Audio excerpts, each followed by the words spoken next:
Selamat pagi pemirsa, kembali lagi bersama saya Laila Fasya di Ungkap Fakta. Multi-level marketing atau biasa disingkat MLM merupakan bisnis yang digandrungi oleh kalangan remaja maupun orang tua. Di UIN Sunan Gunung Jati Bandung, mahasiswa baru kerap menjadi sasaran empuk pelaku bisnis MLM. Namun, bisnis ini banyak sekali dikeluhkan oleh yang mengaku dirinya sebagai korban pemerasan.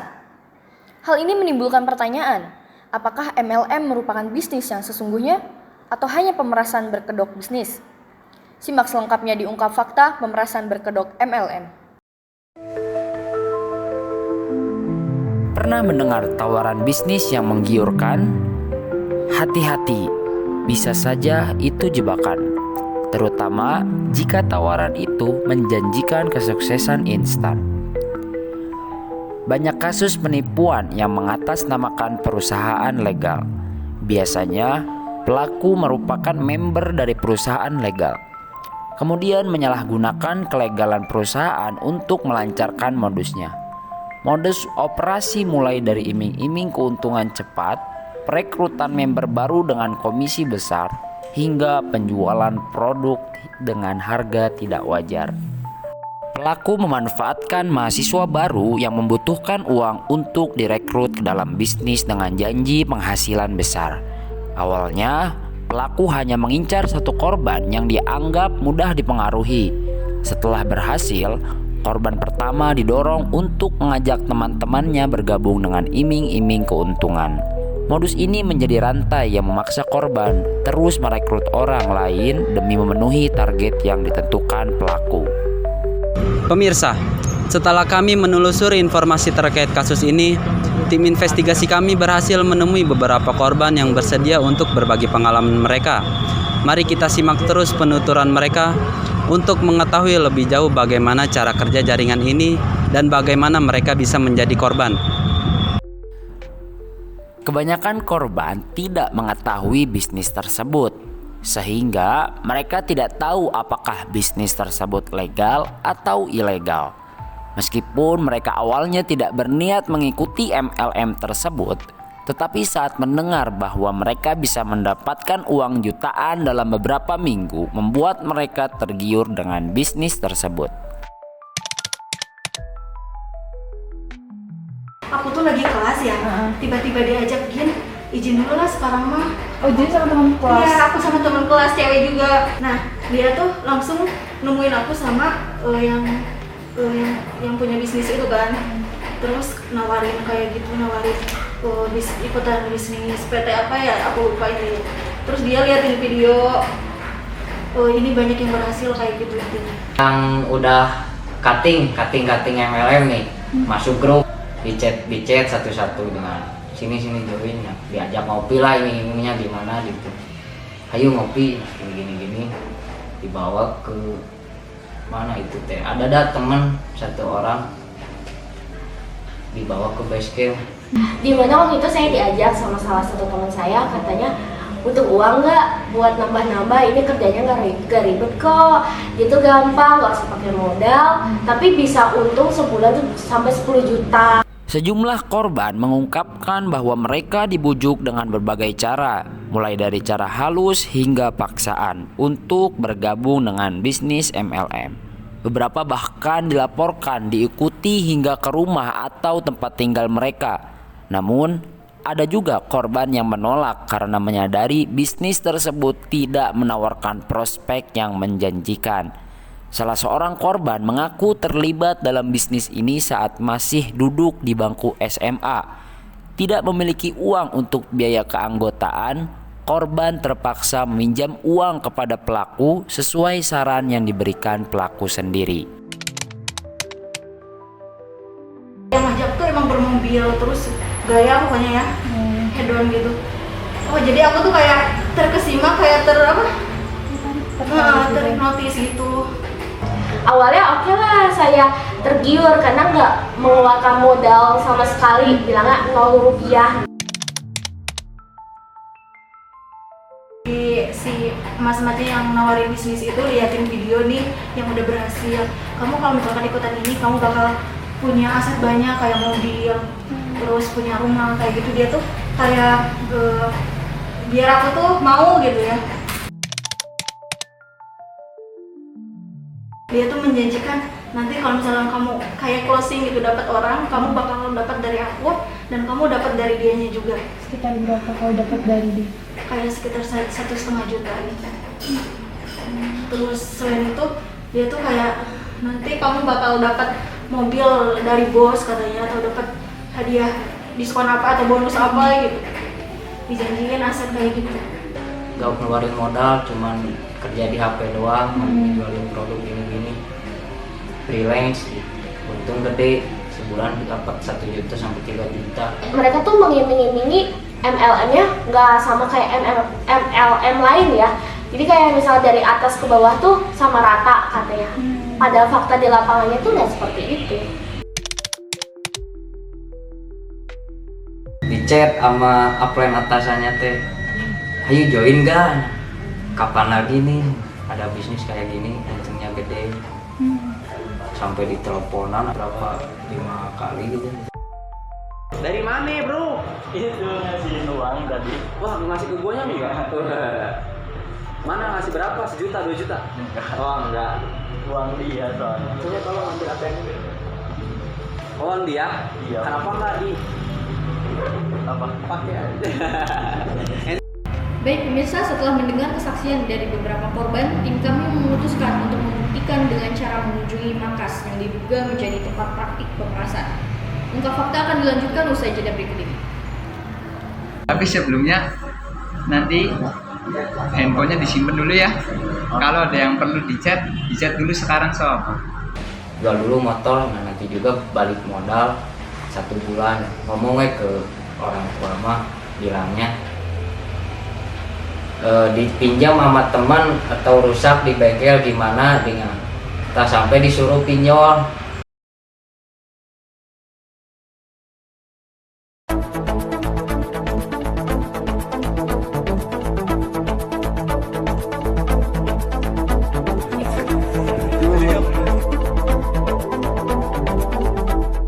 Pemirsa, setelah melalui penyelidikan lebih mendalam, tim investigasi kami berhasil menemui beberapa oknum yang diduga terlibat dalam praktik ini. Pelaku akan mengungkapkan bagaimana awal mula operasional mereka, cara mereka merekrut anggota, hingga janji-janji yang diberikan kepada para korban. Sekarang saya dan tim sedang menuju lokasi di mana para oknum mengajak korbannya. Dan nanti kami juga akan masuk ke markas mereka untuk mengetahui bagaimana aktivitas di dalamnya.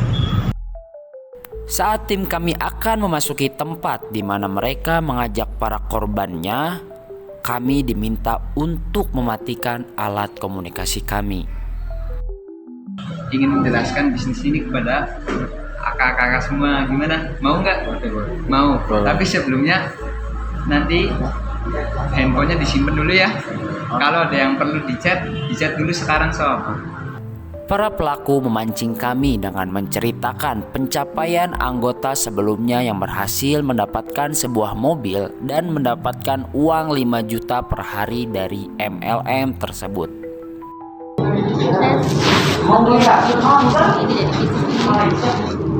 Beliau sekarang di semester 3 dan kemarin Ini teh berapa tahun bisa kebeli mobilnya? gimana kita kalau 1 tahun dia kita beli mobil penghasilan lebih banyak pakai jadi uang jajan, bahkan dia bisa transfer uang orang rumah.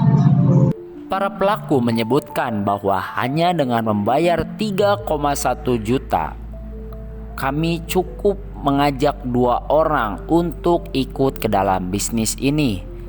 Jika kami berhasil mengajak teman, kami akan mendapat bonus dari perusahaan yaitu income 17,5%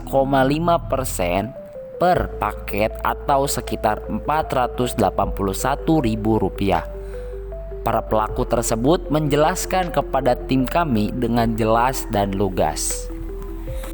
Nah, jadi di sini Fikri udah mengeluarkan uang 3 juta, cukup mengenalkan temennya. Berapa? 2. Cukup mengenalkan 2. Kalau udah mengenalkan 2, maka akan memberi kalian 5 bonus. Wah, yang saya jelasin di sini ada 2. Yang pertama, komisi pertama itu namanya adalah komisi promosi. Jadi komisi pertama ini setiap kalian melakukan promosi, kalian akan mendapatkan income. Income-nya berapa bang? Besarnya itu 17,5%.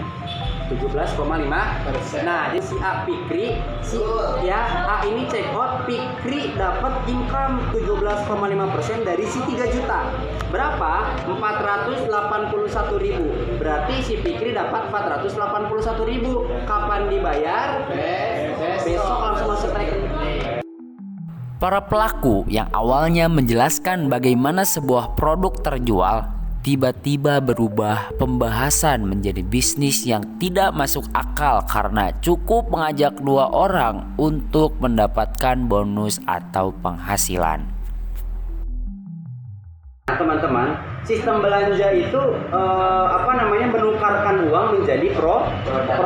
Sama seperti di kamu belanja barangnya kamu belanja produknya, belanja kesehatan untuk orang tua dan diri sendiri, belanja skincare untuk diri sendiri dan untuk orang rumah. Contoh kayak misalkan ada orang tua punya penyakit dan lain sebagainya, ya kasih.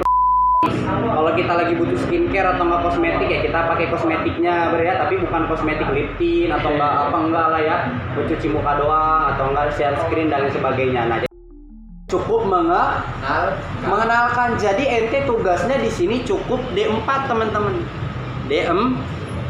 Tahu D4? D4 tugasnya Fikri sama Fauzan Fairuz. Cukup D4. Duduk diem dapat duit. Udah kenalin temen, duduk doang, diem dapat duit, udah. Nanti yang bakal ngomong siapa? Aneh. Betul ya? Yang ngejelasin tim lagi. Tugas ente apa? Cukup mengenal, paham? Bang, aku di sini bang udah kenalin 2 teman bang, si A sama Fairuz bang. Kata Fikri. Terus tugas aku ngapain lagi bang? Oh ya udah. Berarti penghasilan 2 hari yang didapat oleh Fairuz berapa? 1,4 juta ditambah 400.000 kurang lebih 1,8 juta. Mahasiswa mana yang punya penghasilan 2 hari 1,8 juta ada? Ini orangnya. Target para pelaku yakni mahasiswa baru khususnya yang berasal dari luar kota, cenderung lebih mudah dipengaruhi. Korban yang sudah bergabung dengan bisnis tersebut dipaksa untuk membayar di muka sebesar 3,5 juta rupiah dengan cara menjual aset yang dimiliki seperti laptop, perhiasan, atau bahkan pinjaman online ilegal.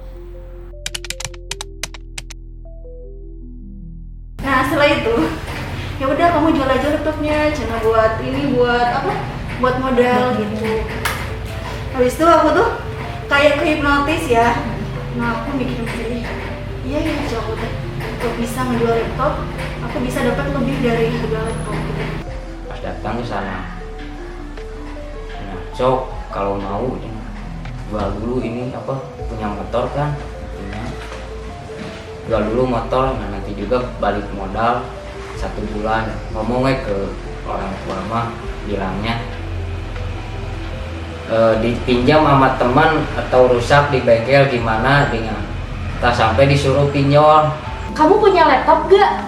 Atau kamu punya emas gak? Atau kamu tuh punya barang-barang yang bisa dijual atau enggak? Ini punya orang tua saya, kalau misalnya saya harus jual ya saya harus izin dulu ke orang tua. Terus respon yang ngajak saya tuh gini, gak usah bilang ke orang tua mah gak perlu tahu, udah kamu jual aja atau kamu gadein aja, nanti juga seminggu kemudian bakalan balik modal. Orang tua kamu mah taunya nanti kamu sukses aja. 3,5 juta. Udah sama produk gitu teh. Ketika saya mau join disuruh bayar 3 juta. Ketika kita bayar 3 juta, kita tuh bakal dapat benefit, di mana benefitnya itu bakalan dapat sertifikat. Terus kita itu bisa ikut seminar di perusahaannya sama orang-orang hebatnya, sama atasannya, sama pendirinya. Terus kita juga bisa dapat produk. Aku kayak marketing gitu, ngajak orang gitu. Nah setelah itu aku tuh kayak ngerasa ini tuh marketingnya gak salah, cuman kayak perekrutannya yang kurang gitu. Kita tuh kayak ngajak orang, kita dapat penghasilan gitu dari orang yang diajak sama kita. Nah bahkan si di atasan aku yang ngajak aku, dia lebih besar Jadi si modal itu bakal didapat sama yang ngajak gitu.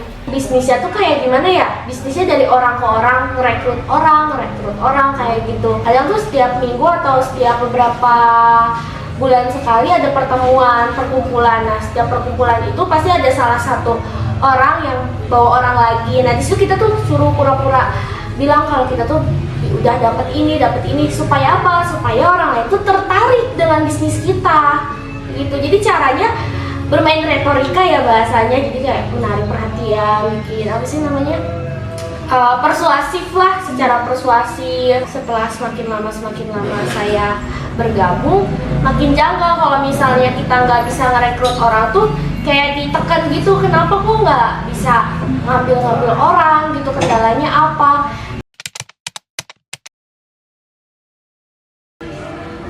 Paling berhati-hati dengan kalau ada yang ngajak iming-iming, ayo ngopi, dengan ajak kesini dulu. Ada yang chat gak aneh dengan kan kalau mabok kan banyak dengan yang ngajak ngopi gini. Mungkin kalau ada yang ngajak bisnis freelance tapi untungnya gede, dipikir-pikir dulu lah dengan lebih berhati-hati dalam menggunakan sosial media. Jangan inilah, jangan kabawa. Pilih segala sesuatu yang benar-benar itu menguntungkan kita untuk jangka panjang, bukan hanya menguntungkan jangka pendek gitu ya, apalagi merugikan ya, jangan sampai. Jadi kita harus melakukan riset lebih dalam, jangan percaya sama orang begitu aja kalau misalnya diiming-imingi bisnis yang bisa menghasilkan uang berpuluh-puluh juta, padahal bisnis yang nggak jelas gitu ya. Karena ketika kita mau mendapatkan uang banyak, itu butuh usaha ekstra, nggak mungkin kita cuma ngajak-ngajak orang bisa dapat uang sebanyak itu ya. Pemirsa, bisnis yang menjanjikan kesuksesan yang instan seringkali menyimpan cerita kelam di baliknya.